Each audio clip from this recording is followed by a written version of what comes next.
Hey guys, it's Paylork here, and today I am a wargamer.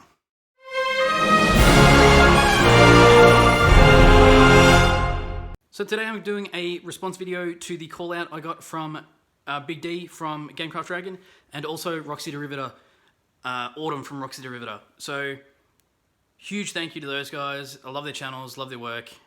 Roxy is an insane scratch builder. Really good content will be coming out of her channel eventually when she actually gets around to doing videos. But yeah, very keen to see that. Love doing her work, love doing build-offs against her in the Orc community, 40k Orc community if you're not familiar with it. If you're an Orc player, go check it out, it's on Facebook. That's something I'm very active in, a bit more active on Instagram than I am on my channel at the moment, just doing other stuff. But Big D from Gamecraft Dragon, really heartfelt reach out from him, so love back at you, man. Really love hanging out with you guys on while you're doing your chill and chats or your Taco Tuesdays or whatever else. So yeah, there's that. But the big shout out has to go to Spud from Chilling Wargamers Network, who started off this whole thing. So the I'm a Wargamer thing, I'm not even sure when it started. He did it originally years ago, and he's just brought it back into the thing, or back to being a thing, where 4 questions, the creators answer them, and then they pass the torch to another 3 people at the end of the video. So the 4 questions are, I have a note. The 4 questions are, how did you get into wargaming? How did you get into YouTube? Where do you see your channel in 5 years? And what advice do you give for anyone starting out in YouTube? So with that, I'm going to answer the questions, but yeah, a big thanks to Spud, because it's just a huge networking thing, basically. It's getting all of these creators to see everybody else's videos, because it's all the same tag. It's really easy to find. It's the I'm a Wargamer. Search it on YouTube, you'll find everybody else's responses. And it's just going to turn into this big networking thing where we all meet each other and we all just have a laugh, really. And it's good to see people's stories. It's good to see a bit more in-depth people behind the camera and hearing their stories. And this is basically going to be mine. I did answer a couple of these questions on my recent Q&A, but yeah, this will probably get a bit more reach on it, so I'm happy to answer the questions regardless.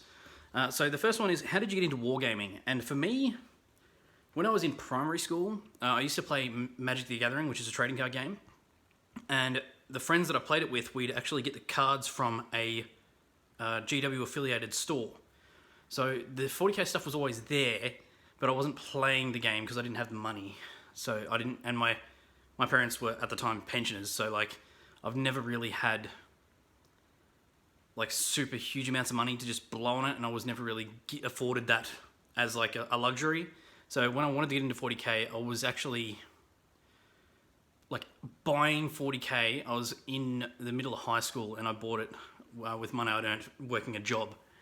So paying for my own 40k at 14 or 15, but I got into playing the game way before then. I was just using, I got onto the magazines that you buy to get the Lord of the Rings miniatures, and I ended up using those to sub playing 40k, or using my friends' 40k stuff and just playing with them. So I was familiar with the game, I'd played the game, I had a lot of different ideas of what I wanted to play when I wanted to start the game, and all that kind of went out the window when Assault on Blackreach came out, when I was about 15, I think it was.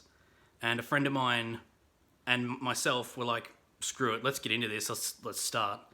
And we both had the money to buy a box each, and then we just traded the opposing half. I ended up with all the Orc stuff, and he ended up with all the Space Marine stuff. And that was a really solid start to an Orc army, and a really solid start to a Space Marine army at the time. So that Assault on Blackreach was where I started with Orcs, and it was literally circumstance that drew me to playing Orcs. I wasn't actually interested in playing them right up until then. And then after I started playing them, I really, yeah, there was no going back for me. I've been playing Orcs for a long time now. I've got a shitload of them. So after that initial purchase, it was just eBay, basically, like a lot of eBay, and attending tournaments in Melbourne and that. You'd go to like day 2 that have like a buy swap sell kind of situation where everyone would bring stuff in and you could get it real cheap. So like Bulk Boys, Knobs, vehicles that are secondhand, all that kind of stuff is just where I did a lot of purchasing.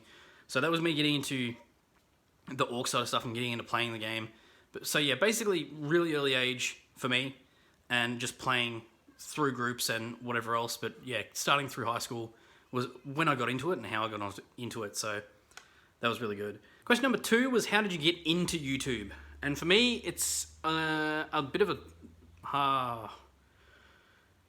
So getting into YouTube was a while before I did my Orc channel. I was actually doing a Magic the Gathering channel.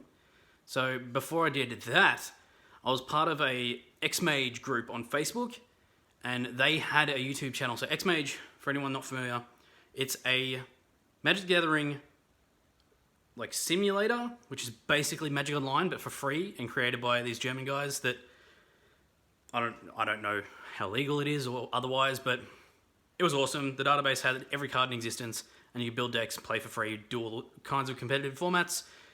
It was a lot of fun. So I kind of fell into a lull patch where I wasn't able to due to work and kids and whatever else, I wasn't able to do a lot of hobby or get around to my games club pretty much at all to play. So I was doing a lot more Magic the Gathering stuff, and specifically doing it online because there was no game store or anything at the time. And doing it online, I got onto the X-Mage group on Facebook, and then stumbled onto them having a YouTube channel, which basically just had all of their tournament games, any competition games, player league games, a couple of tutorials and deck techs and whatever else.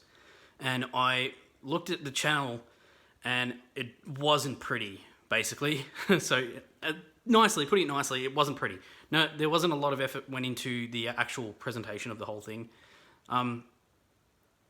No like negative comments to whoever did it to start with, but I reached out to the guy that was basically in charge of it at the time, and I said, "This is what I can do. This is like, because I've got a fairly big background in doing IT stuff and doing art. So I was creative, artistic, and I did a lot of digital stuff. I reached out to him and I was like, this is what I can do, and showed him some thumbnails that I'd just knocked up together. And I'm like, this is what I can do. Do you want me to help you out? Happy to help you out. I'm not asking for any money or anything. I just want to help you guys out because I'm committed to doing this if you happen to let me do it.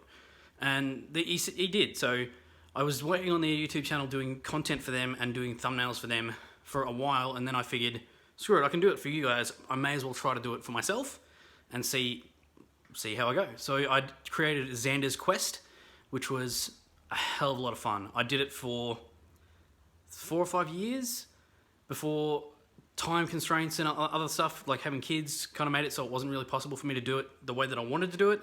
So if I was doing a Magic channel, I'd want to be doing 4 or 5 videos a week, and I just can't commit to that, basically. So me stopping the Xander's Quest thing and starting with Depale Orc was, again, because of circumstance. So Depale Orc is a thing to help me motivate myself to get into doing my hobby and getting it done, attacking my Sea of Grey, and basically just sharing my experiences and sharing some of my knowledge with people and hoping they enjoy it. And so far it's been fairly well received, although I'm not hugely popular, obviously, but it's well received, and there's no like hugely negative comments coming on my channel. So I'm going to keep doing it. It's something I enjoy doing. It's going right alongside the hobby that I enjoy doing, and it's not hugely like constraining on my time, which is the big part of it. I can work around a lot easier than when I was doing the Magic stuff. So that's how I got into YouTube. The next thing is, where do you see your channel in 5 years? Not much further than it is now. I don't think I'm one of those people that's going to be hugely successful. Money is a big thing for me, so being able to pay for proper lighting, proper equipment, proper editing software, if I had all that stuff, I could probably do it, but I'd just basically having a laugh and enjoying my hobby. So if that ends up doing well, it might. I don't know. I've seen people do well with less. I've seen people do well with more. So I like to think that I'm pretty good at what I'm doing. I'd like to think that I could definitely improve. But yeah, money's definitely going to be a big constraint for me. So I don't have too much ambition for what's going on. I'm just going to keep doing what I have so far loved doing, and hopefully you guys will enjoy it as well. And the last thing is, what advice for anyone starting out in YouTube? basically touching on, excuse the noise, kids in the other end of the house. Basically touching on the lighting is a big thing. If you've got good lighting, so this is not good lighting. This is just daylight in the background. The only reason I'm in this room inside the house is because it's raining outside. So if I was in my shed, all you'd be hearing is rain, where the lighting is better. I do not have professional lighting. If you can get it, studio lighting is ideal. If you're doing bat reps, 4 softboxes, 1 on every corner of your battlefield, is the best way to do it. I do not do that. I do not have that. I cannot afford that. But this is things that you would do to improve. If you're going to get into YouTube, don't stick to the idea that it's going to be something that's going to pay money. It's not very rare for people to actually make money doing this. There are exceptions, obviously, but more often than not, you're doing this as a hobby. If you don't enjoy doing this as a hobby, don't do it. Try not to overcommit to doing this. Don't burn yourself out. I did get a bit burnt out doing the Magic channel. Hasn't happened on the Orc channel yet, but I'm getting a little bit burnt out just doing Orc all the time. So I am opening up to doing more than just Orcs. But yeah. So lighting's a big thing. Just research. Do a lot of research if you can. Get on YouTube. Just literally punch in, how do I start a YouTube channel? Figure it out from there. There's a lot of people with a lot more experience that are a lot better at it than I am. So you can obviously find more information and better information out there. But basically, audio, video, and lighting is the 3 big things that I would say are hugely important. And then just being yourself. You're either going to be yourself and people are going to enjoy it, or you're going to be yourself and people are going to hate it. And if they hate it, you're probably not going to do too well. But that's to no fault of your own. If they don't like you, then it's probably just not something you were supposed to do. But yeah, be yourself. If you fake, people they'll pick up on that. It's pretty easy to tell when someone's being hugely fake. So just be yourself. Try to get reasonable lighting, because the better the light... Oh, kids screaming in the background. The better the lighting is, the better quality the video will be, the better quality the camera and the audio is, the more people are going to actually watch your videos. No one wants to watch a video if it's got terrible lighting, really bad audio. If it sounds like they're sitting in a tin can, or the lighting is really bad and dark and whatever else. It gets hard to sit there and watch videos that are really bad, but you just try to improve the overall picture quality and video quality while you're doing stuff. And I've got kids going absolutely nuts in the background. So that's it for me. That's my 4 questions. That is me to Pale Orc. I'm a wargamer. And to tag the people at the end, I can't think of 3. So I'm just going to cover the 2 guys at 40 Cole. So 40 KOL. Go check them out on YouTube. They're a really new channel, and I've got onto them really early, but I think they're going to do really, really well. They do daily uploads. So every single day they are posting something 40K related, be it painting, tutorials. They're going to be doing bat reps in the future. They're already doing all the news announcements and rumors and whatever else. Lore videos, just everything. They're just trying to cover everything. They are freaking madmen, but I've really enjoyed their content so far. So go check them out. 40 Cole. So it's Kel and Cole at 40 Cole. Are you a wargamer? That's what I'm going to call out. Just those 2. Because, yeah, literally everyone I can think of that is involved in YouTube and any circles that I'm in, they've already done it. So this has been a lot of fun. I've got to go deal with my screaming kids. But, yeah, thanks for watching, guys. If you are not already, please sub, like, share, and I'll catch you guys in the next video. Thanks for watching.